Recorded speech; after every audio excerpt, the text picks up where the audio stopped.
Hello everyone. Good morning to all of you. Hope so all of you are doing well. And today is our lecture 7 of nuclear physics. तो आज हम last lecture में हमने liquid top model किया था, तो उसके numerical किए थे जितने भी प्रीवियस ईयर क्वेश्चन से सीएसआर नेट और गेट में आ चुके थे। तो बाइंडिंग एनर्जी का हमने बता दिया था कि बाइंडिंग एनर्जी लिक्विड टॉप में कैसे कैसे एक न्यूक्लियस दे रखा है और न्यूक्लियस की स्टेबिलिटी को कौन कौन सी एनर्जी है जो अफेक्ट करेगी। तो कौन कौन सी एनर्जी आई थी, एक तो वॉल्यूम एनर्जी आई थी हमारी, और पहली वॉल्यूम एनर्जी थी, और सेकंड थी हमारी सरफेस एनर्जी, और थर्ड थी हमारी कोलम्बिक एनर्जी, और फोर्थ थी एसिमेट्रिक, और फिफ्थ थी हमारी पेयरिंग एनर्जी।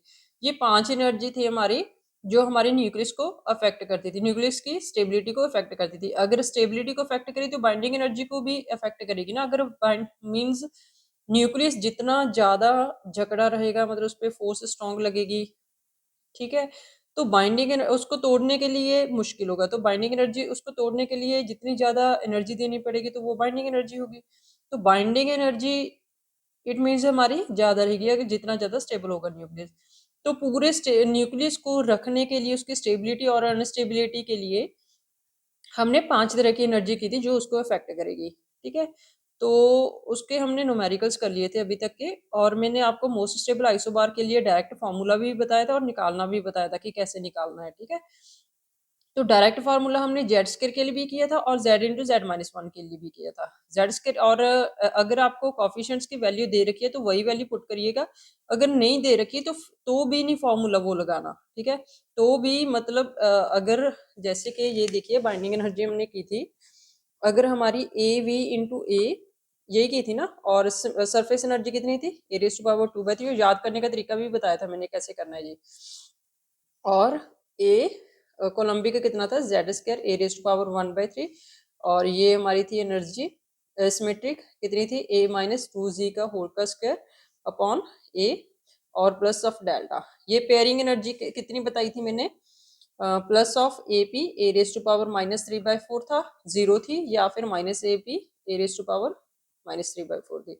ये इवन जेड हो या इवन न्यूट्रॉन हो, ठीक है। ये ऑड जेड हो और नंबर ऑफ प्रोटॉन्स हो और नंबर ऑफ न्यूट्रॉन्स न्यूक्लियन हो और न्यूट्रॉन हो। हमने आपको फाइंड आउट करना बता दिया था कि कैसे नंबर ऑफ न्यूट्रॉन्स और प्रोटॉन्स निकालेंगे, राइट। और ये था ऑड जेड हो या इवन एन हो, या फिर इवन एन हो और ऑड हमारा जेड हो, और हमारा ऑड जेड हो, ठीक है। उसके बाद देखिएगा इस क्वेश्चन में हमने बताया था कि मोस्ट स्टेबल, अगर binding energy most stable isobar दे रखा था तो आपको क्या करना था, वैसे रिवीजन देख लीजिएगा। 2/AC/2A A raise to power 2/3 लाना था हमने। तो यहाँ पे हमने निकाली थी इसकी 0.015 ए रेज़ टू पावर 2/3 इसकी वैल्यू, ठीक है, राइट। और उसके लिए भी किया था, अगर z into Z minus one हो हमारा तो भी हमने फाइंड आउट किया था। तो अभी यहाँ पे देखिएगा, ये using semi empirical mass formula find binding energy of calcium 2040 nucleus. तो ये एवी की वैल्यू सारी हमारे हमको दे रखी है, और कैल्शियम 2040 न्यूक्लियस के लिए बाइंडिंग एनर्जी हमने फाइंड आउट करनी है। इसके लिए क्या करोगे आप लोग, binding energy is equal to AV की वैल्यू लिखिएगा, ठीक है। और लिख लीजिए आप 14 इंटू ए की वैल्यू कितनी दे रखी है, ये है ना calcium, x Z A, calcium कितना है 2040, ठीक है। तो ए की वैल्यू कितनी है 40, माइनस ए एस की वैल्यू कितनी है 13, और ए की वैल्यू पुट करिएगा, माइनस ए सी की वैल्यू लिखिए 0.60 इंटू जेड की वैल्यू लिखिए 20 का होल स्क्वायर अपॉन ए की वैल्यू लिखिए, और माइनस ऑफ असमेट्रिक कॉफिशिएंट की वैल्यू लिखिए 19 MeV बाय ए की वैल्यू लिखिए 40 इंटू 40 हो गया, ठीक है। और a minus 2z 40 minus 2z कितना हमारा 20 का होल स्क्वायर। और यहाँ पे देखिएगा कि कौन से हमने पेयरिंग एनर्जी की वैल्यू लेंगे। तो कौन सा न्यूक्लियस दे रखा है आपको 40 20, नंबर ऑफ न्यूट्रॉन निकालिए 20, और नंबर ऑफ प्रोटॉन निकालिए 40 माइनस 20 20, मीन्स ये हमारा इवन न्यूक्लियाई हो गया। तो इवन नंबर ऑफ प्रोटॉन है और इवन नंबर ऑफ न्यूट्रॉन है, तो हम ये वाली पेयरिंग एनर्जी लेंगे। ठीक है, तो यहाँ पे AP की वैल्यू लिख लीजिएगा 34 into A raise to power -3/4 40 raise to power -3/4। अब तो फाइंड आउट कर लीजिएगा। ठीक है, कुछ भी नहीं है, सभी वैल्यूज पुट कर रखी है, फाइंड आउट कर लीजिएगा बाइंडिंग एनर्जी। और उसके बाद देखिएगा एटॉमिक मासेस हमने कैसे फाइंड आउट करना है। बाइंडिंग एनर्जी आप कैलकुलेट करिएगा, तो बाइंडिंग एनर्जी आपकी आएगी 340.1 MeV। MeV में आएगी ना ये, क्योंकि सारे ये सभी हमें कोफिशिएंट्स हमें MeV में दे रखे हैं। ठीक है, तो नेक्स्ट फाइंड आउट करिएगा एटॉमिक मासेस। एटॉमिक मासेस देखिएगा कैसे करेंगे। जैसे न्यूक्लियस दे रखा है, तो बाइंडिंग एनर्जी हमने बताया था कि आपको इन टर्म्स ऑफ न्यूक्लियर मासेस और एटॉमिक मासेस आपको बताया था कितनी होगी, ZmH plus A minus ZmN minus of mass of atomic masses. ठीक है, तो बाइंडिंग एनर्जी पहले लिखिएगा इन टर्म्स ऑफ एटॉमिक मासेस, क्योंकि एटॉमिक मास पूछ रखा है ना, एटॉमिक मासेस ऑफ कैल्शियम 20 की पूछ रखी है, इसका फाइंड आउट करना है एटॉमिक मास। तो binding energy in terms of atomic mass लिखिएगा ZmH plus A minus Z mass of neutron minus mass of atomic masses into C²। Right, तो मल्टीप्लाई करिएगा C² से, ZmH C² plus A minus Z Mn C² minus Ma C²। Ma को इधर लेकर आइए और binding energy को उधर लेकर जाइए। ठीक है, तो इधर आके Ma C² हो गया और इधर आके हमारा बाइंडिंग एनर्जी नेगेटिव हो गया। तो यहाँ पे देखिएगा Z की वैल्यू पता है आपको, Z की वैल्यू 20, मास ऑफ हाइड्रोजन भी आपको दे रखा है, आपको पता ही होगा वैसे भी 1.0078 इंटू C² करके। ठीक है, इंटू C² प्लस A की वैल्यू लिखिए 40 माइनस 20, Mn की वैल्यू मास ऑफ न्यूट्रॉन भी बताया था आपको, into C² minus binding energy हमने निकाल ली, बाइंडिंग एनर्जी हमने निकाल ली थी 340.1 MeV। ठीक है, और यहाँ पे हमने Ma इंटू C² है, पर यहाँ पे एटॉमिक मास पूछ रखा है, तो ये वाला C² सभी और से यहाँ से डिवाइड करिएगा, C² और यहाँ पे C² से ये वाला C² कैंसिल हो जाएगा ना, ये C² और ये C², ये C² और ये C²। ये आपको MEV में भी बता रखे हैं हमने, EMU में भी बता रखे हैं, पर यहाँ पे आप MEV में फाइंड आउट करिएगा, क्योंकि यहाँ पे MEV बाय C² है, और आपको यूनिट भी बता रखी है कि 1 AMU into C² is equal to 931.5 MeV होगा। ठीक है, तो 1 AMU equals to 931.5 MeV by C² होगा। तो इसको MEV बाई C² की वैल्यू पुट करिए, 1 AMU divide by 931.5 is equals to MEV by C²। तो यहाँ पे MEV C² को हटाकर हम ये वाली वैल्यू रखेंगे, क्योंकि MEV बाई C² कितना होगा, AMU डिवाइड बाई 931.5। तो यहाँ पे AMU आ गया ना, तो इसकी वैल्यू हमें AMU में भी रखनी, AMU में ही रखनी पड़ेगी। राइट, तभी हम ऐड और सब्ट्रैक्ट करेंगे ना, जैसे 1 kg में 1 kg ऐड करेंगे ना, 1 kg में 2 लीटर तो नहीं ऐड कर सकते, यूनिट्स सेम होनी चाहिए ना, +1 क्रॉस। राइट, तो ये सब हमने, ये तो बेसिक है ना, ये तो हमें पता ही होगा, +1 में पढ़ रखा है हमने। ठीक है, तो ये आपका AMU में भी हो गया, ये AMU में हो गया, सभी एडिशन और सब्ट्रैक्शन कर लीजिएगा आप खुद से। राइट, तो नेक्स्ट क्वेश्चन देखिएगा। तो आगे हम करेंगे applications of liquid drop model. हमने लिक्विड ड्रॉप मॉडल के बारे में, उसका बाइंडिंग एनर्जी हमने फाइंड आउट कर ली। ठीक है, लिक्विड ड्रॉप मॉडल की जरूरत क्यों पड़ी ये भी कर लिया, और उसके बाइंडिंग एनर्जी भी हमने निकाली। अगर एटॉमिक मासेस, जैसे एटॉमिक मासेस दे रखा था, तो binding energy in terms of atomic masses करके एक न्यूक्लियस को कौन कौन सी एनर्जी अफेक्ट करेगी उसकी स्टेबिलिटी को वो कर लिया हमने। तो आइसोबार, मोस्ट स्टेबल आइसोबार कर लिया हमने, कैसे निकालना है। ठीक है, और उसके 2 फॉर्मूलाज आपको डायरेक्ट निकालने सिखा दिए, और याद रख लीजिएगा, क्योंकि बार बार कैलकुलेशन करोगे तो टाइम वेस्ट होगा। ठीक है, और हमने अभी किया था आपको बाइंडिंग एनर्जी निकालनी, ठीक है, किसी भी न्यूक्लियस की। ठीक है, क्योंकि उसने हमें कोफिशिएंट्स दे रखे थे, और पेयरिंग एनर्जी भी हमने फाइंड आउट करनी है। ठीक है, तो पेयरिंग एनर्जी तो आपको बता रखी है हमने, इवन Z और even N, odd Z odd N, even Z odd, मतलब ऐसे करके आपको बता दिया गया। तो भी एप्लीकेशन से देखिए लिक्विड ड्रॉप मॉडल की, मतलब इससे हम क्या क्या फाइंड आउट कर सकते हैं। इससे हम पहले तो Q वैल्यू फाइंड आउट करेंगे, Q value in alpha decay या फिर Q value in beta decay. Liquid of model से हम क्यू वैल्यू के साथ साथ हम binding energy, atomic masses and nuclear mass भी फाइंड आउट कर सकते हैं। ये तो आपको बता दी ना, बाइंडिंग एनर्जी निकालना, एटॉमिक मासेस निकालना और न्यूक्लियर मासेस भी हम निकाल सकते हैं, राइट। और उसके बाद देखिएगा कि हम इसकी फोर्थ एप्लीकेशन है मास पैराबोला।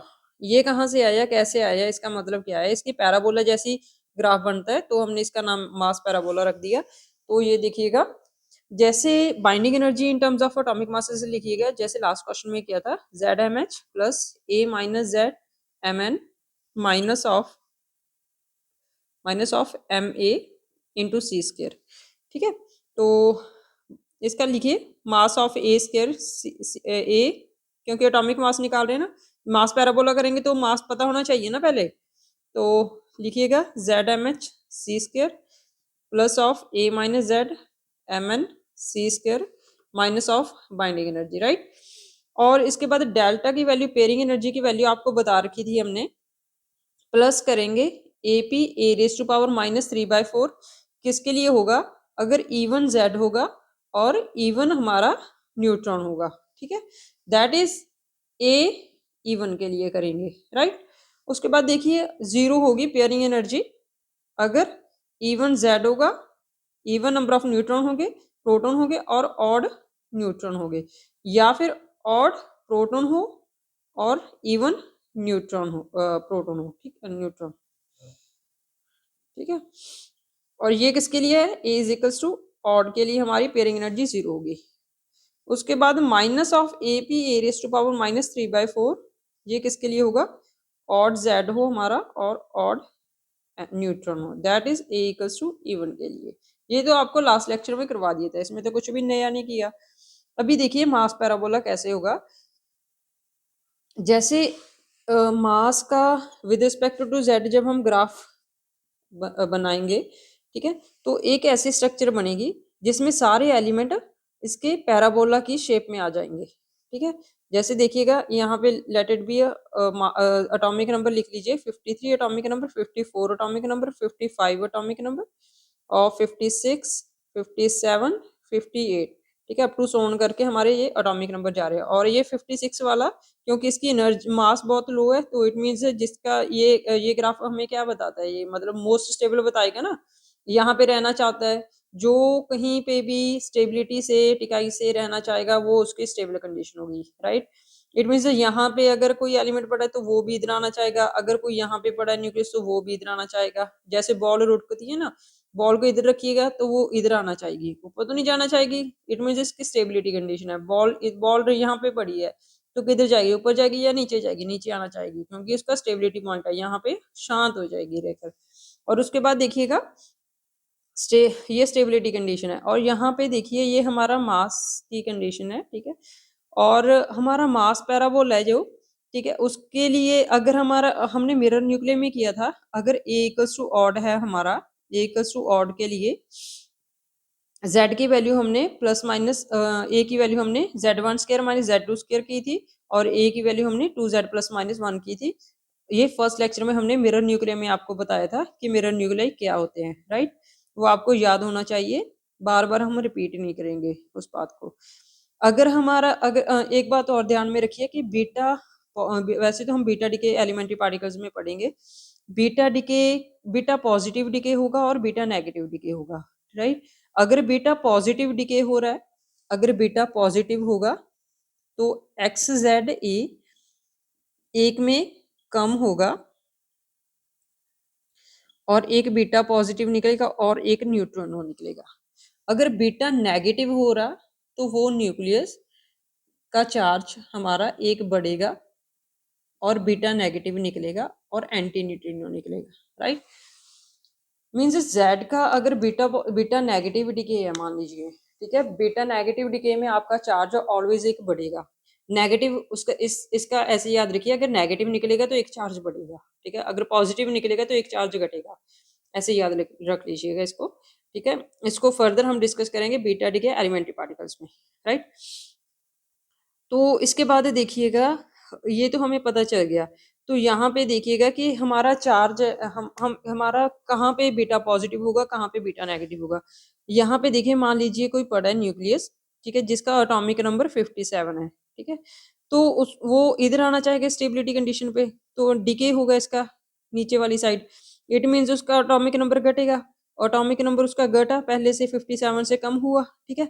57 से अगर कम हो रहा उसका एक चार्ज उसका कम हो रहा, इसका मतलब वहां पे बीटा पॉजिटिव डिके हो रहा आपका, यहाँ पे बीटा पॉजिटिव डिके होगा, राइट राइट। और यहाँ पे भी आपका बीटा पॉजिटिव डिके होगा। पर इधर कौन सा होगा आपका, एक जेड बढ़ेगा ना, अगर यहाँ पे कोई न्यूक्लियस पड़ा है और वो अनस्टेबल है, अनस्टेबल है तभी स्टेबल कंडीशन की ओर जाना चाहेगा, इस कंडीशन की ओर इधर जाएगा वो, ठीक है। अगर इधर जाना चाहेगा 54 पे आ गया, इट मीन एक चार्ज बढ़ा उसका जेड, उसका एक चार्ज बढ़ा, एक चार्ज किस में बढ़ेगा, Z2 Z+1 किस में बढ़ेगा, बीटा नेगेटिविटी में। इट मीन यहाँ पे बीटा नेगेटिविटी के होगा हमारा, ठीक है। ये हमारा किसके लिए होगा, सिर्फ A ऑड के लिए होगा, ठीक है, A ऑड के लिए, राइट। नेक्स्ट देखिए, नेक्स्ट देखते हैं। तो यहाँ पे देखिएगा इसका इसमें हमने A ऑड के लिए सिंगल पैराबोला किया था, मींस उसका एक पैराबोला आया था। A ऑड के लिए आपको बता दिया था ना, फिर 52 53 54 55 56 57 58 ऐसे करके बताए थे। और बीटा नेगेटिव में आपको बताया था कि एक आपका चार्ज है वो बढ़ेगा, तो बीटा नेगेटिव इधर होगा, ठीक है। और बीटा पॉजिटिव में बताया था कि आपका एक चार्ज उसका घटेगा, तो घटेगा तो इधर बीटा पॉजिटिव होगा। ये आपकी स्टेबल कंडीशन बताई थी हमने, राइट। तो उसके बाद देखिएगा कि अब ये A = अगर इवन हो, ठीक है, तो मास पैराबोला कर्व कैसे बनेगी आपकी। तो E इवन के लिए पेयरिंग एनर्जी कितनी थी हमारी, दो पेयरिंग एनर्जी थी ना, एक AP⁻³ A इवन के लिए, और एक माइनस AP⁻³ A इवन के लिए। ऑड के लिए तो हमारी एक ही पेयरिंग एनर्जी थी ना, तो एक ही हमारा सिंगल कर्व बना था। पर यहाँ पे इवन के लिए दो पेयरिंग एनर्जी है, तो यहाँ पे दो पैराबोला कर्व बनी हमारी। तो मास देखिए यहाँ पे मास आपका कितना है, ज्यादा है आपका मास यहाँ पे, ठीक है, पर यहाँ पे आपका मास कम है, ठीक है। तो मास देखिए, मास हमने बताया था कि ZmH into C² plus A minus ZmN, जैसे हमने binding energy in terms of atomic masses बताया था कि ZmH into C² minus of plus of A minus ZmN N C² binding energy बताई थी ना, minus of MA into C²। तो ये तो बाइंडिंग एनर्जी हो गई, तो मास ऑफ एटॉमिक मासेस आपने निकाल लिया था ना in terms of binding energy. तो यहाँ पे बाइंडिंग एनर्जी लिखिएगा, binding energy liquid of model से जो हमने निकाली थी, तो AVA minus of AS(A⁻²/3 minus of AC Z² (A⁻1/3 minus of AA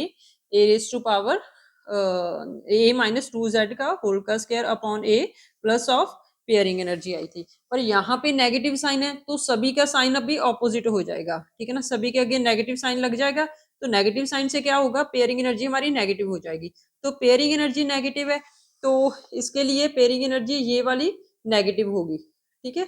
means ये वाली नेगेटिव होगी A इवन के लिए, जिसका मास ज्यादा रहेगा, मतलब जिसका मास, जैसे इसका मास ज्यादा था, तो यहाँ पे मास ज्यादा के लिए हमारी कौन सी वैल्यू आएगी, ये वाला माइनस AP⁻³ आएगा, राइट। तो आगे देखिएगा, तो आगे देखिएगा कि ये कैसे इसमें बीटा पॉजिटिव और बीटा नेगेटिव डिके होंगे। तो बीटा नेगेटिव एक कर्व का, जैसे इसमें इसी कर्व में इसमें एक न्यूक्लियस डिके हुआ, तो इसी लाइन पे आया था। पर इसका एक जब न्यूक्लियाई हमारा डिके होगा, तो उसी कर्व में नहीं जाएगा, दूसरी कर्व पे बीटा नेगेटिव बनेगा। इधर से भी स्टेबल होने के लिए इधर बीटा नेगेटिव जाएगा, राइट। आप बताइएगा बीटा नेगेटिव क्यों होगा और बीटा पॉजिटिव क्यों होगा, क्योंकि हमारा मास नंबर है जो यहाँ पे मास नंबर है वो बढ़ रहा है, तो बीटा नेगेटिव होगा। यहाँ पे मास नंबर कम हो रहा है, तो यहाँ पे बीटा पॉजिटिव होगा, राइट। और ऐसे करके, और यहाँ पे भी एक, और ऐसे करके बीटा स्टेबल हो जाएगा हमारा, ठीक है, यहाँ पे एक स्टेबल कंडीशन पे आ जाएगा, ठीक है।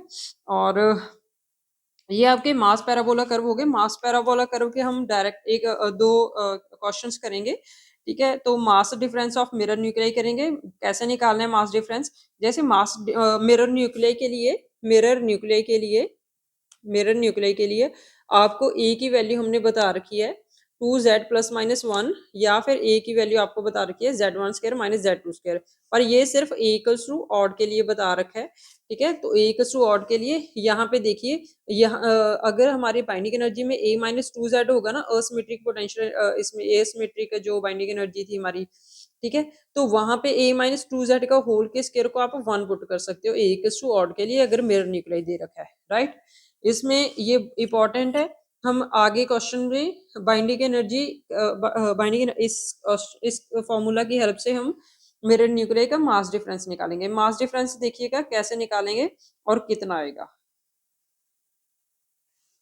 तो यहाँ पे देखिएगा, हमने एक्स जेड जैसे नंबर ऑफ प्रोटॉन्स और नंबर ऑफ न्यूट्रॉन्स पुट करके इस फॉर्मूले में, जैसे मिरर न्यूक्लियाई का फॉर्मूला क्या बताया आपको, क्या बताया था कि मिरर न्यूक्लियाई वो होंगे जिनका मास नंबर तो सेम होगा, जैसे और उनके नंबर ऑफ प्रोटॉन्स और नंबर ऑफ न्यूट्रॉन्स इंटरचेंजेबल होंगे, राइट। मान लीजिए ये एक्स जेड और वाई जेड माइनस 1 आपके दो मिरर न्यूक्लियाई हैं, तो इन मिरर न्यूक्लियाई का नंबर ऑफ प्रोटॉन्स, जो फर्स्ट के नंबर ऑफ प्रोटॉन्स होंगे वो सेकंड के नंबर ऑफ न्यूट्रॉन्स होंगे, जो फर्स्ट के नंबर ऑफ न्यूट्रॉन्स होंगे वो सेकंड के नंबर ऑफ प्रोटॉन्स होंगे, right. Number of proton and number of neutron interchangeable होंगे।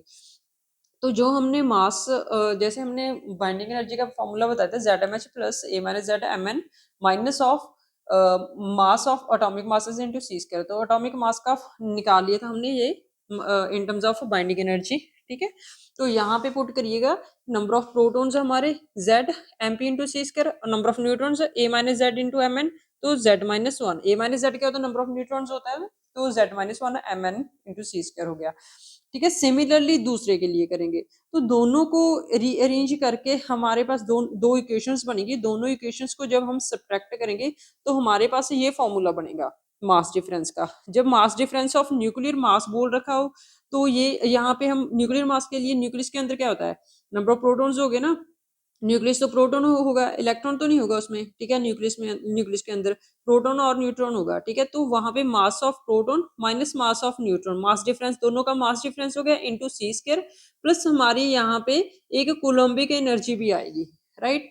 तो यहाँ पे आप ध्यान रखिएगा कि अगर आप न्यूक्लियर मास और एटॉमिक मास किस में से आप मास डिफरेंस निकाल रहे हो, अगर आप न्यूक्लियर मास का मास डिफरेंस निकाल रहे हो, ठीक है, इन टर्म्स ऑफ न्यूक्लियर मास, तो न्यूक्लियस के अंदर क्या होता है, प्रोटॉन और न्यूट्रॉन, तो दोनों के मास का डिफरेंस आएगा, मास mp सी स्क्वायर माइनस mn सी स्क्वायर, प्लस हमारी कोलम्बिक एनर्जी आएगी ac रेज़ टू पावर 2/3। जब हमने लिक्विड ड्रॉप मॉडल स्टार्ट किया था तो वहां पे ac की वैल्यू हमने नोट करवाई थी, तो हम आगे भी नोट करेंगे, ठीक है, पहले यहाँ पे लिख लीजिएगा। तो मास डिफरेंस ऑफ एटॉमिक मासेस लिखिए, तो एटम में क्या होगा, न्यूक्लियस होगा, तो उसके सराउंडिंग में इलेक्ट्रॉन होगा, ठीक है, तो यहाँ पे लिख लीजिए, तो एक एम एच सी स्क्वायर आएगा और माइनस मास ऑफ न्यूट्रॉन आएगा, ठीक है, प्रोटॉन प्लस इलेक्ट्रॉन, ठीक है, और मास ऑफ न्यूट्रॉन आएगा हमारा, ठीक है, जैसे न्यूक्लियस में प्रोटॉन और न्यूट्रॉन था, यहाँ पे हाइड्रोजन, मास ऑफ हाइड्रोजन, ठीक है, minus of mass of neutron into C square, plus हमारी ये कोलम्बिक एनर्जी आएगी, ये आपको याद रखना है मास डिफरेंस का फॉर्मूला, ठीक है। और आगे हम डेल्टा ई सी बताएंगे क्या होता है, आगे देखिएगा। तो यहाँ पे देखिएगा, आगे हमारी वैल्यूज थी, जैसे हमने निकाला था मास डिफरेंस, मास डिफरेंस लिखिएगा, खुद से लिखिएगा आप इन टर्म्स ऑफ, पहले न्यूक्लियर मास का लिखिएगा डेल्टा एम सी स्क्वायर, आगे क्वेश्चंस आएंगे, इसके इंपॉर्टेंट क्वेश्चन है, ठीक है, तो डेल्टा एम सी स्क्वायर लिखिएगा, mass of proton C square minus mass of neutron C square plus A C A raise to power 2/3, ये कोलम्बिक पोटेंशियल में जब हमने किया था, बाइंडिंग एनर्जी निकाली थी लिक्विड ड्रॉप मॉडल में, तो वहाँ पे ए सी हमारा कॉफिशिएंट आया था। तो आगे लिखिएगा, mass of in terms of hydrogen और mass of neutron into C square plus A C raise to power 2/3, ठीक है। तो जैसे जैसे हमारा जेड इंक्रीज करता था, तो पोटेंशियल पोटेंशियल रिपल्शन बढ़ती थी, तो कोलम्बिक पोटेंशियल एनर्जी हमने लिखी थी तब, कोलम्बिक पोटेंशियल एनर्जी क्या लिखी थी हमने, वैसे भी हम इलेक्ट्रोस्टैट में इसको फाइंड आउट करेंगे 3/5 Q square by 4 pi epsilon naught R, ठीक है, क्यू कितना होता है चार्ज किसी पे, जेड ही होगा ना, तो यहाँ पे लिखिएगा Z square into E square upon 4 pi epsilon naught R. एक एक स्टेप इंपॉर्टेंट है इसका, कहीं पे किसी भी स्टेप की वैल्यू की आपको जरूरत पड़ सकती है, जैसा भी रिक्वायरमेंट क्वेश्चंस में आपको गिवन होगा, राइट। उसके बाद देखिएगा, जैसे मैंने मिरर न्यूक्लियर का बताया था कि नंबर ऑफ प्रोटॉन्स और नंबर ऑफ न्यूट्रॉन्स आपके एक्सचेंज हो गए। तो मान लीजिए ये हमारे दो नंबर ऑफ न्यूक्लियाई है जिनका Z और Z-1 एटॉमिक नंबर होगा, वही न्यूक्लियाई होंगे ना मिरर न्यूक्लियाई। मिरर न्यूक्लियाई के फर्स्ट लेक्चर में आपको डेफिनेशंस बता रखी है, तो पिछला भी रिवाइज करते रहिएगा। तो Z square it means first nuclei. जैसे मिरर न्यूक्लियाई के लिए आपको दो कंडीशंस भी बता रखी है कि मिरर न्यूक्लियाई का फॉर्मूला जो होगा 2Z ± 1, या फिर मास नंबर हमारा होगा सिर्फ A इक्वल्स टू ऑड के लिए, mirror nuclei equals to odd के लिए A equals to 2Z ± 1, A equals to Z1 square minus Z2 square होगा, राइट। तो यहाँ पे लिखिएगा, तो इनका Z स्क्वायर लिखिएगा, इसका Z1 minus Z square upon 4 pi epsilon not into R into E square हो गया। उसके बाद देखिएगा, इसको सॉल्व करिएगा, Z1 square minus Z square को A square plus B square minus 2AB minus Z square, ठीक है। तो देखिएगा, इसको इसको जब आप सॉल्व करोगे, एक सेकेंड, इसको ऐसे लिख लीजिएगा, Z स्क्वायर माइनस Z-1 का होल स्क्वायर,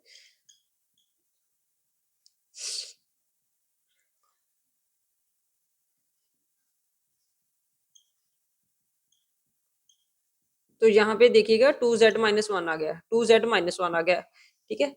ये तो हम मिरर न्यूक्लियर के लिए कर रहे हैं ना, तो 2Z-1 upon 4 pi epsilon not into R into E square. तो 2Z-1 की वैल्यू कितनी है मिरर न्यूक्लियर के लिए, ए बताई थी ना आपको, तो ए पुट करिएगा यहाँ पे। तो 3/5 आगे लिखिएगा, यहाँ पे लिखिएगा आप लोग। तो EC की वैल्यू आ गई आपकी 3/5 A upon 4 pi epsilon naught, R की वैल्यू पुट करिए, R0 A raise to power 1/3 E square. एक एक स्टेप इंपॉर्टेंट है, इसकी भी जरूरत पड़ेगी, इसकी भी जरूरत पड़ेगी और इसकी भी जरूरत पड़ेगी आपको। आगे देखिए, E square by 4 pi epsilon not into R0, right. तो यहाँ पे 1 माइनस 1/3 कितना होया, ए रेज़ टू पावर 2/3, ये भी इंपॉर्टेंट है, ठीक है। और E square by 4 pi epsilon naught की वैल्यू 1.44 MeV फर्मी होती है, जो हमने फर्स्ट लेक्चर में आपको यूनिट कन्वर्जन्स करवाई थी, वहां पे इसको नोट कर लीजिएगा। तो ई सी की वैल्यू आपकी 3/5 8 रेज़ टू पावर 2/3 R0 हो गई, ठीक है। अगर उसने डायरेक्टली पूछ रखा है, सारा कुछ कांस्टेंट दे रखा है, तो E C directly proportional to A raise to power 2/3 हो। ये हमने कोलम्बिक पोटेंशियल एनर्जी आपकी निकाली। इसके इंपॉर्टेंट बहुत ज्यादा, हमारे इसके क्वेश्चंस बहुत इंपॉर्टेंट हो गए, तो वो भी हम यहाँ पे करेंगे, राइट। तो क्वेश्चंस लिखिएगा। तो यहाँ पे हमारा डेल्टा ईसी की वैल्यू किसके प्रोपोर्शनल आ गई, ए रेज़ टू पावर 2/3 के। तो उसके बाद देखिए कि delta E C is equal to, हमने A C E raise to power 2/3, तो यहाँ पे प्रोपोर्शनलिटी कांस्टेंट क्या है, ए सी। तो ए सी की वैल्यू हमने लिखी थी वहां पे 3/5, देखिएगा क्या लिखी थी, 3/5 ईसी की वैल्यू देखिए आप लोग, एक सेकेंड। तो एसी की वैल्यू कैसे निकलेगी, अगर नहीं हुआ आपसे तो यहाँ से फिर से कर लीजिएगा। ई की वैल्यू लिखिएगा, ई सी की value 3/5 Z square minus Z-1 का होल का square upon into E square 4 pi epsilon naught R, ठीक है। इसकी वैल्यू 2Z-1, 2Z-1 की वैल्यू A, और इसकी value R0 A raise to power 1/3, ठीक है, ए रेज़ टू पावर 1/3, और ये वाला 1 ए रेज़ टू पावर 2/3 हो गया, और ये ई स्क्वायर आप अंदर लेकर जाइए, तो ए रेज़ टू पावर 2/3 को बाहर रखिएगा, ए रेज़ टू पावर 2/3। तो यहाँ पे ई सी की वैल्यू आपकी आएगी E square by 4 pi epsilon naught R0 A raise to power 2/3, ये वाला आपका ए सी होगा, ठीक है। तो आगे देखिएगा, इसका एक क्वेश्चन आ रखा है आपका, ठीक है। The masses of mirror nuclei दे रखे हैं आपके 1327 दे रखा है, और सिलिकॉन 1427 दिया था आपको, ठीक है। ये दो मिरर न्यूक्लियाई दिए थे, और इनके मासेस भी बता रखे थे आपको। इसका मास बता रखा था आपको 26.981139, और इसका दे रखा था आपको 26.986704, राइट।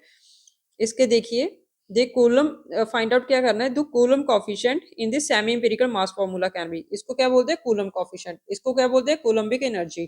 तो कूलम कोफिशिएंट फाइंड आउट करना है हमें, कूलम कोफिशिएंट, इट मींस हमें एसी फाइंड आउट करना है। तो एसी की वैल्यू देखिएगा क्या होगी आपकी, तो पहले आप देखिए, जैसे हमने निकाला था कि डेल्टा ई इसमें मासेस दे रखे हैं ना, मिरर न्यूक्लियाई दे रखा है, तो मिरर न्यूक्लियाई के मास डिफरेंस निकाल लीजिए। मासेस दे रखे हैं तो दोनों का मास डिफरेंस निकालिए, जैसे बताया था। मास डिफरेंस कितना बताया था, ये क्या बोल रखा है उसने, मासेस ऑफ मिरर न्यूक्लियाई। तो मासेस क्या हो गए, delta M C square minus M N C square और plus of A C A raise to power 2/3। ये ए सी की वैल्यू निकालनी है हमने, ठीक है। तो डेल्टा एम इक्वल्स टू, और सी स्क्वायर नीचे लेकर जाइए, सी स्क्वायर नीचे लेकर जाइए, तो ये सी स्क्वायर से सी स्क्वायर कैंसिल हुआ और ये सी स्क्वायर कैंसिल हुआ, और यहाँ पे बाई सी स्क्वायर आ गया आपका, राइट। और उसके बाद देखिएगा, एम पी की वैल्यू पुट करिएगा, ये भी गिवन है आपको, मास ऑफ प्रोटॉन और मास ऑफ न्यूट्रॉन की वैल्यू भी गिवन है, ठीक है। और ये आपको इन टर्म्स ऑफ दे रखी है। अगर एमईवी में दे रखी है तो आप कन्वर्ट कर लीजिएगा, अगर एएमयू में भी दे रखी है तो आप कन्वर्ट कर लीजिएगा, क्योंकि हमने बता रखा है कि आपको 1 AMU into C square is equal to 931.5 MeV होगा, ठीक है। तो अगर आपको इसको सी स्क्वायर से ही रखना है ना, ऐसे रख लीजिए इसको, सी स्क्वायर में रख लीजिए। तो अगर सी स्क्वायर रखोगे तो एम पी की वैल्यू पुट करिएगा सी स्क्वायर, ठीक है। तो एम एन की पुट करिएगा इंटू सी स्क्वायर, ठीक है। तो इसको ये ए एम यू में इंटू ए एम यू में इंटू सी स्क्वायर कितना हो, 931.5 से मल्टीप्लाई करिएगा, ठीक है। तो डायरेक्ट लिखिएगा इसको, delta M is equal to, तो 938.3 माइनस 939.6 एमईवी में दे रखा है ना आपको। तो ये आप वैल्यू पुट करिएगा मास ऑफ प्रोटॉन और मास ऑफ न्यूट्रॉन की, ठीक है। तो प्लस ऑफ ए सी और ए रेज़ टू पावर 2/3, ए कितना दे रखा है आपको 27 की वैल्यू 2/3 करिएगा, तो ये कितना आएगा आपका 9 इंटू 9 करके, यहाँ पे आप डेल्टा की इसमें ए सी की वैल्यू निकाल लीजिए। देखिए यहाँ पे आप इस क्वेश्चन को क्लियर से करिएगा, एक सेकेंड। यहाँ पे ये सी स्क्वायर की वैल्यू आ गई ना, मास ऑफ प्रोटॉन आपको पता है 938.3 एमईवी बाई सी स्क्वायर होता है। यहाँ पे आप अच्छे से कर लीजिएगा फिर से, सो दैट आपको कंफ्यूजन ना क्रिएट हो। देखिए डेल्टा एम दे रखे है ना, तो डेल्टा एम दोनों का निकालिए पहले, 26.981139 माइनस 26.986704, ये तो डेल्टा एम सी स्क्वायर हो गया। एम मास ऑफ प्रोटॉन कितना बताया था, 938.3 MeV by C square into C square जो है इसके साथ, minus of M N C square कितना बताया था, 939.6 MeV by C square into C square जो साथ में था, प्लस ऑफ ए सी, ए कितना था हमारा 27 रेज़ टू पावर 23 कितना हुआ इंटू 9। तो यहाँ पे सी स्क्वायर से ये सी स्क्वायर कैंसिल हुआ, ये सी स्क्वायर से ये सी स्क्वायर कैंसिल होगा, और दोनों को सब्ट्रैक्ट कर सकते हो आप लोग, और यहाँ पे भी आप लोग सब्ट्रैक्ट कर सकते हो, ठीक है। तो सब्ट्रैक्ट करिएगा, और ये आपको वैल्यू बताई थी 1 AMU into C square equals to 931.5 MEV, ठीक है। तो 1 AMU की वैल्यू कितनी आएगी आपकी 931.5 MEV बाई सी स्क्वायर। तो इसको मल्टीप्लाई करिएगा, इसको मल्टीप्लाई करिएगा 931 जितना भी आए ये सब्ट्रैक्ट करके इंटू 931.5 से, ठीक है। तो सी स्क्वायर से सी स्क्वायर आपका कैंसिल हो जाएगा, तो ए 9 ए सी आ गया, तो डिवाइड बाय 9 करोगे आप लोग तो ए सी की वैल्यू आपकी आ जाएगी, राइट। इजी था ना क्वेश्चन, ये आपका प्रीवियस ईयर क्वेश्चन था। तो एक और क्वेश्चन लिखिएगा आप लोग। तो आगे देखिएगा, पहले हमने लास्ट लेक्चर में अभी तक नेट के क्वेश्चंस किए थे, तो अभी 3-4 क्वेश्चन बचे हैं, तो वो गेट के क्वेश्चंस करेंगे हम लोग, जितने भी लिक्विड ड्रॉप मॉडल में आ रखे हैं। तो गेट 2009 में देखिएगा एक क्वेश्चन आया था कि मास ऑफ आपको दे रखा था न्यूक्लियाई का 1/c² F of A, right. तो plus Y of capital Z plus small Z capital Z का स्क्वायर, ठीक है।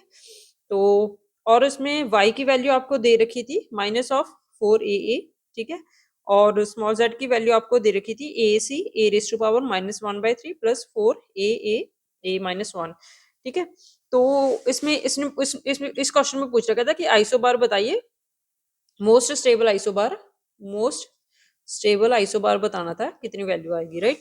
तो मोस्ट स्टेबल आइसोबार में क्या करेंगे आप लोग, curl M by curl Z equal to 0 करोगे, ठीक है।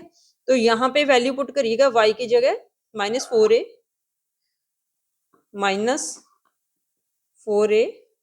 और z की वैल्यू की जगह ये वाली वैल्यू पुट करिएगा, ठीक है। तो यहाँ पे पूरे को डिफ्रेंशिएट करना है विद रिस्पेक्ट टू z और उसको डिफ्रेंशिएट करके इक्वल्स टू 0 के रखना है। तो वहां से आप z की वैल्यू निकाल सकते हो। क्या करना है आपको? ओनली डेरिवेटिव करना है। आप थोड़ा सा इनिशिएट कर लीजिएगा। देखिए curl M by curl Z करिएगा। इसका डिफरेंशिएट करेंगे विद रिस्पेक्ट टू जेड तो 0 आया। इसका डिफरेंशिएट करेंगे तो 1/c², ठीक है, 4a आ गया, इंटू जेड का वैल्यू 1 आ गया, plus of 1/c² as it is आया। और इसका विद रिस्पेक्ट टू करेंगे तो कितना आएगा? ac(a⁻⁻1/3 plus 4a(a⁻1 as it is into 2z। इसका विद रिस्पेक्ट टू 2z करेंगे, ठीक है। तो इक्वल्स टू 0 रखिएगा। तो कितना आया ये? 4a। तो यहाँ पे देखिएगा इसकी वैल्यू निकालिए 1/c² ac(a⁻1/3 प्लस 4a(a⁻1 और into 2z equals to 1/c² 4a। इधर लेकर जाएंगे तो पॉजिटिव होगा साइन, ठीक है। और ये z को ऐसे ही रखिए और ये वाली सारी टर्म नीचे लेकर आइए। 1/c² ac(a⁻1/3 plus 4a(a⁻1 right into 2। तो हमारी वैल्यू कितनी आएगी यहाँ पे? ये हमारी वैल्यू आ गई z की, ठीक है। z की वैल्यू आई। यहाँ पे आपको a की वैल्यू भी दे रखी थी, ac की वैल्यू भी दे रखी है और a की, सभी की वैल्यू दे रखी है और वैल्यू पुट करिएगा और इन टर्म्स ऑफ c² आप वैल्यू निकालिएगा, राइट, ठीक है। अगर नहीं दे रखी होगी तो एज इट इज़ आंसर निकालिएगा आप लोग, ठीक है। तो इसको वैसे z की वैल्यू हमारी यहाँ पे आ गई और आपको डिफरेंशिएट आपने सिर्फ डिफरेंशिएट करना था। जैसा ही ऑप्शन होगा तो वैसे ही आप मैच करवा लीजिएगा। अगर ऊपर आपका a/2 है ऑप्शन में तो a/2 करके, तो जैसे 4a जैसे 1/c² से तो 1/c² कैंसिल हो गया, ठीक है। और 4a कॉमन निकालिएगा यहाँ से 4a और यहाँ पे 4a रह गया और यहाँ पे +1 हो गया, ठीक है। और ये 4a और ये 4a दोनों कैंसिल हो गए, राइट। और बचा, और क्या बचा? तो ऊपर देखिएगा ऑप्शंस में ना आपको a/2 दे रखा था, तो a/2 से मल्टीप्लाई करिएगा और a/2 से डिवाइड करिएगा। तो इस a को अंदर लेकर जाइएगा, पहले इसको लेकर जाइएगा 8 को, ठीक है। तो यहाँ पे लिखिएगा a/2 अंदर लेकर जाइएगा इसको, यहाँ पे भी a/2 करिएगा और यहाँ पे भी अंदर a/2 करिएगा, ठीक है। तो थोड़ा सा मतलब इसको आपको रीअरेंज ही करना है, ठीक है। -1/3 और +1 कितना हुआ? 3 -1 + 3 ये कितना हुआ? 2/3। तो a⁻⁴ कितना हो गया आपका? 2/3 हो गया यहाँ पे, ठीक है, a⁻⁴ 2/3। और ये a और ये कैंसिल हो गया, -1 और a की वैल्यू +1 ये कैंसिल हो गई, यहाँ पे 1/2 आ गया, ठीक है। और ये कितना हुआ? 8 हो गया, ठीक है। तो और क्या आप रीअरेंज कर सकते हो? ये 8, ये बाहर भी 2 पड़ा है ना, तो एक 2 से ये 2 कैंसिल हो गया और यहाँ से एक 2 कैंसिल हो गया, तो यहाँ पे 4 बचा, राइट। तो और क्या बचा आपका? और कुछ बचा? तो कितना है आपका z की वैल्यू? a/2, तो 1 + ac divide by 4a, right, a⁻² 2/3 ये आपका आंसर है, ठीक है। ये आपका गेट 2009 का क्वेश्चन है, ठीक है। देखिए कितना इजी था। वहीं पे आपको यहाँ पे बस थोड़ी सी आपको ध्यान से रीअरेंज करना है, राइट। तो नेक्स्ट क्वेश्चन देखिएगा। और आगे आपका गेट 2009 का गेट 2021 का 21 का क्वेश्चन है, ठीक है। तो उसने वहाँ पे रेडियस की वैल्यू दे रखी थी 3 फर्मी और आपको कोलम्बिक एनर्जी भी दे रखी है 18.432, राइट। तो उसके बाद इसने बोल रखा है कि z की वैल्यू बताइएगा। तो हमने कोलम्बिक पोटेंशियल एनर्जी निकाली थी 3/5 Q² बाय 4πε0 इंटू r, ठीक है। Q² की वैल्यू पुट की थी z² E², ठीक है। तो z² E² और E² बाय 4πε0 की वैल्यू आपको बताई थी हमने 1.44 MeV फर्मी, राइट। तो यहाँ पे वैल्यू पुट करिएगा 3/5 z² एज इट इज़ रखिएगा E square by 4 pi epsilon naught की वैल्यू 1.44 MeV फर्मी पुट करिएगा, रेडियस की वैल्यू 3 फर्मी पुट करिएगा, ठीक है, फर्मी से फर्मी कैंसिल हुआ, और यहाँ पे और ये MeV में गिवन है ना एनर्जी आपको, तो यहाँ पे एनर्जी आपको वैल्यू पुट करिएगा 18.32 MeV, ठीक है। तो यहाँ पे Z की वैल्यू निकालिएगा 5 into 18.432 divide by 3 into 1.44, MeV से MeV कैंसिल हो गया, is equal to Z of under root. यहाँ से आप Z की वैल्यू आप निकाल सकते हो, ठीक है। तो अप्रॉक्सीमेटली आपका 8 आएगा, ठीक है। तो नेक्स्ट देखिएगा क्वेश्चन। नेक्स्ट दोनों क्वेश्चन आपके एक जैसे ही है, ठीक है। तो आप यहाँ पे कर लीजिएगा, हम यहाँ पे आपको बताएंगे क्वेश्चंस में क्या पूछ रखा है कि डेल्टा EC की वैल्यू फाइंड आउट करिए, कोलम्बिक पोटेंशियल एनर्जी की वैल्यू। अगर अब मिरर न्यूक्लियाई आपको दे रखे है सिलिकॉन 14 27 और आपको दे रखा है aluminium 13 27, pair of mirror nuclei बता रखे ना, तो हमने बताया था कि एक्स ZA और वाई Z-1 इंटू ए, ये आपका मिरर न्यूक्लियाई होगा क्योंकि नंबर ऑफ प्रोटॉन्स और न्यूट्रॉन्स दोनों इंटरचेंजेबल हो गए, सो ये मिरर न्यूक्लियाई है। तो मिरर न्यूक्लियाई के लिए क्या क्या आपको बताया था कि ए इक्वल्स टू ऑड के लिए ए इज इक्वल्स टू ऑड के लिए ए की वैल्यू कितनी होगी आपकी 2Z +-1 होगी, और ए इक्वल टू वैल्यू की Z1² - Z2² होगा, ठीक है। ये आपको मिरर न्यूक्लियाई के लिए बता दिया था। और कोलम्बिक पोटेंशियल एनर्जी हमने बताया था कितनी होगी, AC A⁻² होगा, AC की वैल्यू पुट करिएगा 3/5 E²/4πε0, ठीक है, इनटू R, ठीक है। और यहाँ पे Z की वैल्यू, क्योंकि दो मिरर न्यूक्लियाई दे रखे हैं तो Z² - Z1 का होल का स्क्वायर आएगा, तो Z² - Z1 का होल का स्क्वायर कितना आएगा आपका, वैल्यू पुट कर लीजिएगा 3/5 E²/4πε0 कितना आ गया इंटू 1.44 MeV फर्मी। और रेडियस पता है आपको, रेडियस नहीं दे रखा आपको, ठीक है। और Z की और कोलम्बिक पोटेंशियल एनर्जी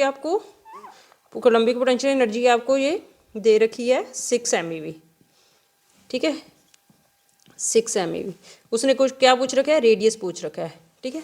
तो रेडियस के लिए आप देखिएगा Z² की वैल्यू कितनी होगी 14 का स्क्वायर, और Z-1 कितना हो गया 13 का स्क्वायर हो गया। तो इसको सॉल्व करोगे आप लोग तो R की वैल्यू निकल जाएगी, कर लोगे ना आप लोग। तो नेक्स्ट क्वेश्चन देखिएगा, सेम इसके जैसा ही क्वेश्चन है, ठीक है। तो उसमें क्रोमियम दे रखे है, क्रोमियम 2449 और मैग्नीज 2549, ठीक है। तो यहाँ पे भी आपको बताना है, यहाँ पे आपकी डेल्टा EC की वैल्यू सेम दे रखी है, डेल्टा EC की वैल्यू 6 MeV दे रखी है, ठीक है, और रेडियस बताना है आपको। सेम क्वेश्चन है, सेम क्वेश्चन में क्या करोगे आप लोग, डेल्टा EC की वैल्यू इक्वल्स टू 3/5 E²/4πε0, ठीक है। तो यहाँ पे आपको Z1² - Z-1 का होल स्क्वायर करोगे तो 3/5 into 1.44 MeV Fermi upon R करिएगा, डेल्टा इसकी वैल्यू C पुट करिएगा, और Z² की वैल्यू 25 का स्क्वायर - Z-1 24 का स्क्वायर। तो यहाँ से भी आप R की वैल्यू निकाल लोगे, ठीक है।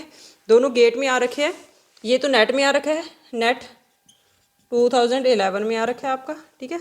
और ये भी आपका प्रीवियस ईयर क्वेश्चन है। आगे देखिएगा, तो इस क्वेश्चन में देखिएगा ये आपका गेट का क्वेश्चन है, प्रीवियस ईयर क्वेश्चन, ठीक है, गेट में आ रखा है ये क्वेश्चन भी। और इस क्वेश्चन में देखिए, तो देखिएगा इस क्वेश्चन में उसने मास डिफरेंस, जैसे हमने R equals to R0 A⁻1/3 निकाला था ना, रेडियस का, एक का हमें रेडियस दे रखा था कॉपर का, ठीक है, तो मैग्नीशियम का निकालना था, तो एक की वैल्यू हमने R0 निकाल ली थी इस इन्फॉर्मेशन से, ठीक है। और इसकी वैल्यू यहाँ पे पुट कर दी थी हमने A⁻1/3 में, ये जो R0 की वैल्यू इसने दी थी तो यहाँ पे पुट करके हमने R रेडियस निकाले थे क्योंकि इसका रेडियस हमें दे रखा था, ठीक है। सिमिलरली हम यहाँ पे करेंगे इस क्वेश्चन में, देखिएगा हम कैसे करेंगे। मास डिफरेंस आपको बताया था कितना होगा, मास difference MP(c² - MnC² + AC A⁻²/3 होगा, राइट। तो मास डिफरेंस इसने दे रखा है, डेल्टा M की वैल्यू कितनी दे रखी है, डेल्टा M की वैल्यू इसने डेल्टा MEV, ठीक है, बाई C² दे रखी है, ये मास डिफरेंस दे रखा है, इंटू C², ये वाला हो गया, और 938.3 हमारा मास ऑफ प्रोटोन होगा, इंटू MEV बाई C² होगा, ठीक है, और into C² minus mass of neutron कितना होगा 939.6 MeV by C² into C², ठीक है, plus A C A raise to power 2/3, C square से सी स्क्वायर कैंसिल हुआ, ठीक है, सी स्क्वायर से सी स्क्वायर कैंसिल हुआ। तो यहाँ पे देखिएगा आप लोग दोनों को सब्ट्रैक्ट करिएगा, कितना आएगा, दोनों को सब्ट्रैक्ट करके -1.39 MeV आ गया, plus A C A raise to power 2/3, और ये कितना है, ये सी स्क्वायर और ये सी स्क्वायर कैंसिल हुआ आपका, तो डेल्टा MeV आपका इसकी वैल्यू ये आ गई। तो आप ये देखिएगा, ये तो MeV एक यूनिट है ना, तो डेल्टा MeV, ठीक है, plus 1.39 MeV divide by A raise to power 2/3 AC आ गया। ये एक इन्फॉर्मेशन दे रखी है ना, तो एक इन्फॉर्मेशन से हमने AC निकाली है, जैसे हमने R0 निकाला था, ठीक है, मतलब उससे थोड़ा सा रिलेट कर रहे हैं। तो ये MeV है, तो इसको ऐसे लिख सकते हैं दोनों को, ठीक है। ये आपकी AC की वैल्यू आ गई, यहाँ पे लिख लीजिए आप, AC की value is equals to delta plus 1.39 upon A raise to power 2/3, ठीक है। तो आगे देखिएगा, तो नेक्स्ट में हमने क्या करना है, इसका रेडियस, इसका फाइंड आउट करना है। फ्लोरीन और ऑक्सीजन मिरर न्यूक्लियाई दे रखे हैं, इन मिरर न्यूक्लियाई का मास डिफरेंस फाइंड आउट कर रहा है। तो मिरर न्यूक्लियाई का मास डिफरेंस कितना बताया था मैंने, MP(c² minus MnC² plus AC A raise to power 2/3।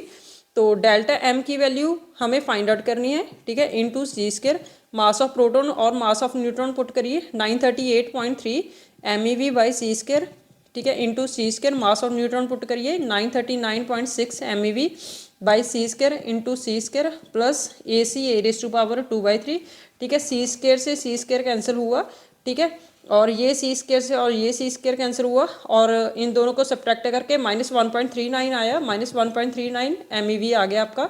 और AC की वैल्यू पुट करिएगा और A raise to power 2/3 multiply करिएगा।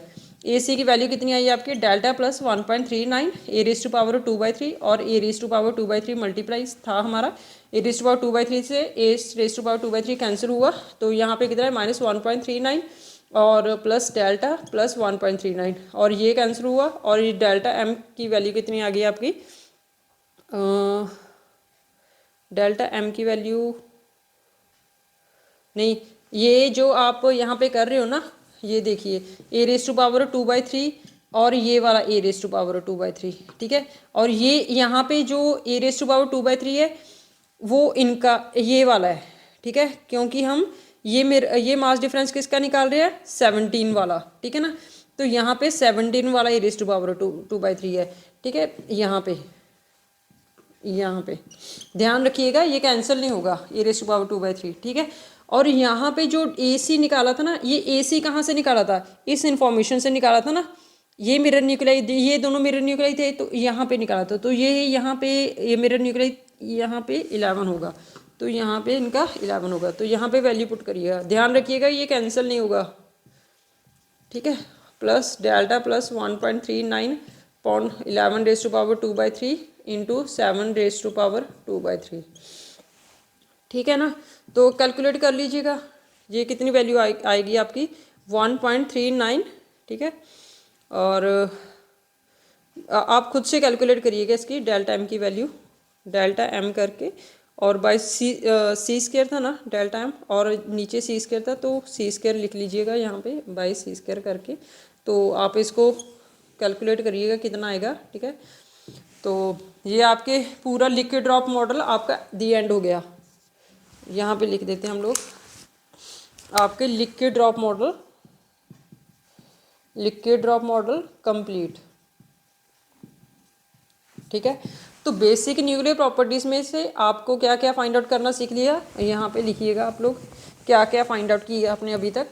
तो अभी तक आपने आइसोबार, आइसोटोन्स, मिरर न्यूक्लियाई, इन सब की डेफिनेशंस कर ली, ठीक है। फिर उसके बाद आपने radius of nucleus find out करना सीख लिया बेसिक प्रॉपर्टीज़ में, ठीक है, बेसिक न्यूक्लियर प्रॉपर्टीज़ में। उसके बाद उसका शेप बताया, मास डेंसिटी बताई आपको, नंबर डेंसिटी बताई और चार्ज डेंसिटी भी बताई। फिर उसके बाद दोनों का डिफ्रेंशिएट किया था हमने। फिर उसके बाद हमने बाइंडिंग एनर्जी किया, बाइंडिंग एनर्जी के बाद पैकिंग फ्रैक्शन किया, और दोनों का रिलेशन किया, और दोनों की कर्व बताई, और दोनों के न्यूमेरिकल्स किए, मास डेंसिटी और नंबर डेंसिटी के भी न्यूमेरिकल किए, चार्ज डेंसिटी के भी न्यूमेरिकल किए, रेडियस का भी न्यूमेरिकल किया, राइट। तो जल्दी जल्दी से रिवीजन करते रहिएगा, सो दैट आपका कोई एग्जाम होने से, कोई क्रैक होने से कोई रोक ना पाए, ठीक है। तो बाइंडिंग एनर्जी हमने निकाल ली, पैकिंग फ्रैक्शन निकाल लिया, और उसके बाद बताइएगा आपने क्या किया। अभी किया आपने liquid drop model. Liquid drop model में आपने क्या क्या किया, लिक्विड ड्रॉप मॉडल ने आपने उसके एप्लीकेशंस भी की, ठीक है। पहले आपने बाइंडिंग एनर्जी निकालनी सीखी, बाइंडिंग एनर्जी क्या होती है, ठीक है। और उसके बाद मोस्ट स्टेबल आइसोबार हमने निकाला, मोस्ट स्टेबल आइसोबार के बाद हमने उसके एप्लीकेशंस की, एप्लीकेशन में मास पैराबोला किया। तो मास पैराबोला में हमने क्या क्या निकाला उसमें, एक तो हमने निकालना सीखा उसका जो मास डिफरेंस होता है, ठीक है ना, mass difference in terms of atomic masses and nuclear masses. और उसी में आपकी आई थी AC की वैल्यू, ठीक है। तो कोलम्बिक पोटेंशियल एनर्जी हमने निकालनी सीखी है। तो ये आपके अभी तक हमने ये सारे टॉपिक कर लिए, इनको रिवाइज करते रहिएगा। और थोड़े से लेक्चर के बाद हम टेस्ट लेंगे, ठीक है। उस टेस्ट का सोल्यूशन अपलोड भी करेंगे यूट्यूब पे, ठीक है। तो आप मेहनत करते रहिएगा, ठीक है। रेगुलर ये क्वेश्चंस लगाते रहिएगा। जितने भी CSR नेट और गेट के प्रीवियस ईयर क्वेश्चंस आ गए ना न्यूक्लियर फिजिक्स के, वो सभी मैंने यहाँ पे आपको करवा दिए, एक भी क्वेश्चन नहीं छूटा, ठीक है। तो ठीक है, फिर करते रहिएगा, रिवीजन करते रहिएगा। अगर आपको कुछ क्वेरी है तो आप कमेंट बॉक्स में कमेंट कर सकते हो, ठीक है। सब्सक्राइब करिएगा चैनल को, और सो दैट आपको टाइम से आपको नोटिफिकेशन मिलती रहे। ऐसे ही हम धीरे धीरे करके 10 के 10 सब्जेक्ट्स करेंगे, और साथ में न्यूक्लियर फिजिक्स इसका जनरल एप्टीट्यूड भी कंप्लीट करेंगे। चलो ठीक है, फिर हैव अ नाइस डे। तो थैंक यू सो मच।